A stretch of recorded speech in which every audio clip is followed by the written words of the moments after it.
में किसी चलिए ठीक है मिस्टर शाह, बने रहिए मेरे साथ, लौटूंगी आपके पास में। एक बड़ी खबर इमरान खान को लेकर, रक्षा मंत्री ख्वाजा आसिफ पाकिस्तान सरकार में इमरान खान पर जमकर बरसे हैं। आतंक को इमरान सरकार ने पाला पोसा, ये बात कही गई आसिफ ख्वाजा की ओर से। दहशतगर्दों की हमदर्द है इमरान की पीटीआई।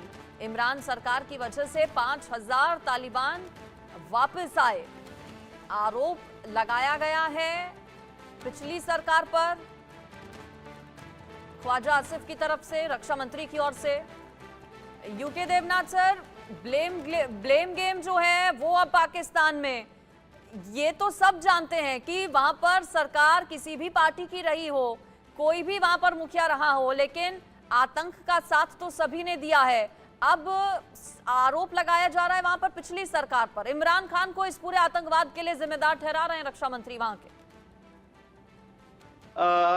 जी हाँ, हुआ कुछ ऐसे है कि इमरान खान ने थोड़ा सा दबाव डाला पाकिस्तान आर्मी के ऊपर और आईएसआई के ऊपर, और ऐसी कुछ व्यवस्था करने की कोशिश की कि टीटीपी के जो लड़ाके हैं जो पाकिस्तान के अलग अलग जेलों में बंद हैं, या तो उनको रिहा कर दिया जाए या उनकी जो सजा है उसको छोटी कर दी जाए। दूसरी चीज, इमरान खान ने कुछ ऐसी करने की कोशिश की थी कि अफगानिस्तान के सीमा के अंदर जो टीटीपी के ट्राइबल्स हैं, वो ट्राइबल एरिया है जिसमें एक ही खानदान के कुछ लोग डूरन लाइन के उस तरफ रहते हैं और उसी खानदान के कुछ लोग डूरन लाइन के इस तरफ रहते हैं। तो इमरान खान ने कुछ ऐसी सहूलियत देने की कोशिश की टीटीपी के लोगों को खुश करने के लिए कि वो डूरन लाइन के उस पार और इस पार आ जा सकते हैं आपस में जब भी कोई उनका पारिवारिक फंक्शन हो। तो अब उसी चीज को पाकिस्तान की पीएमएलएन सरकार जो है अभी, शहबाज शरीफ की सरकार भुना रही है कि टीटीपी के इन खूंखार आतंकवादियों को जो ढील दी गई, जो छूट दी गई, वो इमरान खान ने दी। तो देखना ऐसे पड़ेगा कि इमरान खान कोशिश कर रहे थे, ये शायद 2022 की बात है, शुरुआती दिनों की, जुलाई अगस्त सितंबर 2022 कि इमरान खान कोशिश कर रहे थे कि इन आतंकवादियों के साथ बातचीत करके, थोड़ा नरम रुख अख्तियार करके उनको अगर खुश किया जाए ताकि वो पाकिस्तान के अंदर घुसकर हमला ना करे। तो अब बात जो है सरकार इसको लेकिन पाकिस्तान की सरकार को समझना पड़ेगा कि आज का पाकिस्तान है, आज की पाकिस्तान की ठीक है। यूके देवनाथ सर, आप बने रहिए। एक और बड़ी खबर जो आ रही है वो बता देते हैं दर्शकों को। हथियारों के लिए बताया जा रहा है कि अमेरिका के सामने गिड़गिड़ाया है पाकिस्तान। आतंक विरोधी अभियान के लिए ना हथियार है ना पैसा है, पैसों और हथियारों के लिए अमेरिका से मदद मांग रहा है पाकिस्तान। ऑपरेशन अज़्म इस्तेकाम के लिए हथियारों की कमी है। पाकिस्तान ने अमेरिका से छोटे हथियारों की मांग की है। पाकिस्तान को आधुनिक हथियारों की जरूरत है। अभियान का मकसद आतंकी गुटों को पूरी तरह से खत्म करना है। टीटीपी और दूसरे आतंकी गुटों से, सशस्त्र लड़ाकों से लड़ना है पाकिस्तान को। लेकिन देखिए, हथियार नहीं है, पैसा नहीं है, बाकी देशों के सामने गिड़गिड़ा रहा है पाकिस्तान। इससे पहले अपना कटोरा लेकर पाकिस्तान चीन भी जा चुका है, सऊदी से मदद मांगी गई थी।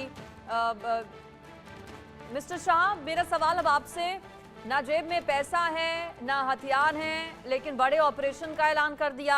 अब तो ये भी कह रहे हैं कि अफगानिस्तान में घुसकर हमले करेंगे कैसे? जेब में दाने नहीं है लेकिन चले हैं भुनाने। बिल्कुल, आपने 100% दुरुस्त बात करी है अंजलि जी। देखिए, मैं आपको एक बात समझाता हूँ कि जब 15 अगस्त 2021 में जब तालिबान ने टेक ओवर किया अफगानिस्तान में, जब यूएस फौजी चली गई थी वहां से, तो पाकिस्तान असक्षम था अफगानिस्तान से के तालिबान से बात करके। हालांकि जनरल फैज अहमद साहब, उनके आईएसआई चीफ, पहुंचे थे अफगानिस्तान, लेकिन असक्षम था ये बिल्कुल कि ये टीटीपी से बात कर सके। अब क्योंकि ये असक्षम था, तो क्या हुआ कि ये अफगान तालिबान था, वो उल्टा बल्कि उसने टॉक्स मीडिएट करे पाकिस्तान और टीटीपी में, जिससे रिलीज हुए बहुत से टीटीपी के उग्रवादी पाकिस्तान के जेल में से, और एक टेम्पररी सीज फायर उन दोनों में से हो गया था।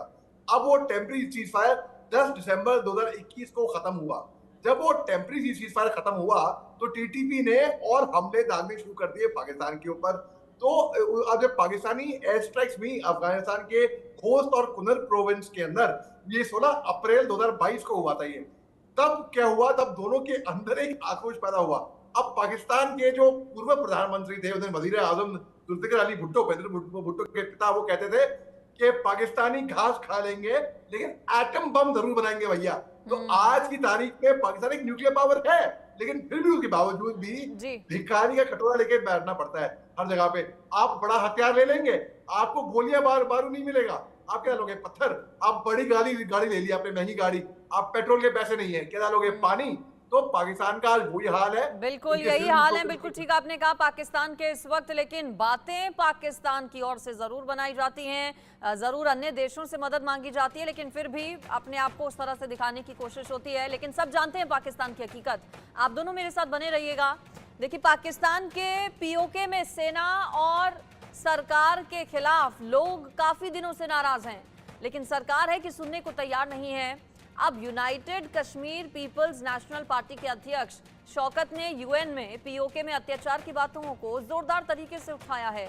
इस पर एक रिपोर्ट दिखाते हैं आपको।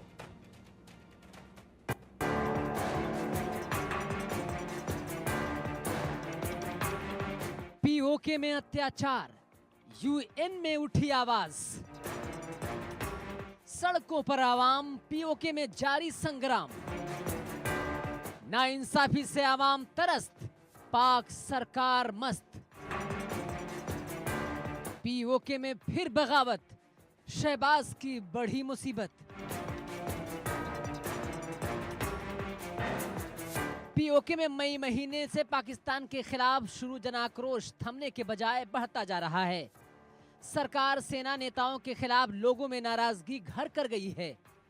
पीओके की बुलंद आवाज को दबाने के लिए अब पाकिस्तान सेना और पीओके की पुलिस ने नई पैंतरेबाजी शुरू कर दी है। पुलिस लोगों की आवाज को दबाने के लिए दमनकारी नीति का इस्तेमाल करने जा रही है। पीओके के नवनियुक्त पुलिस महानिरीक्षक राना अब्दुल जब्बार ने साफ तौर पर कहा कि अब बहुत हो चुका प्रदर्शन, अब उठाएंगे कदम। फोर्स के 100 सदस्य तीनों डिविजनल में तैनात रहेंगे। अलग अलग जिलों में स्पेशल फोर्स की होगी तैनाती।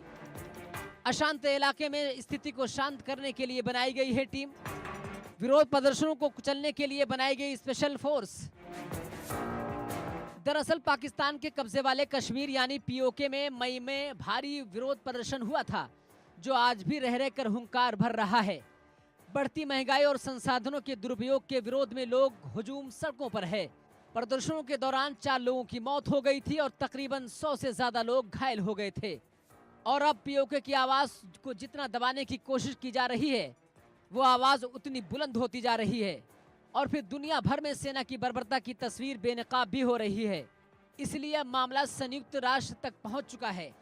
यूके पीएनपी के अध्यक्ष शौकत अली ने यूएन में पीओके की आवाज को बुलंद किया। उन्होंने मांग की कि पीओके के लोगों पर अत्याचार हो रहा है।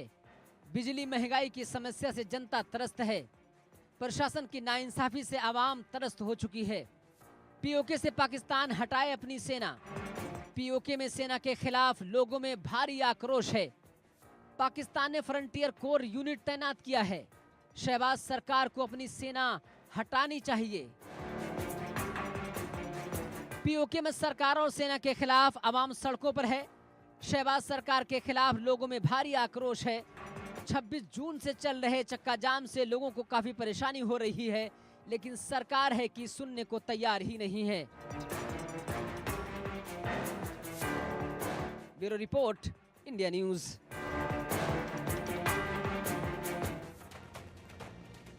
यूके देवनाथ सर और मोहम्मद अली शाह जी, आप दोनों का बहुत शुक्रिया चर्चा में शामिल होने के लिए, हमारे साथ जुड़ने के लिए। और चलिए इसी के साथ इस बुलेटिन में फिलहाल इतना ही। खबरें आगे भी रहेंगी इंडिया न्यूज पर जारी।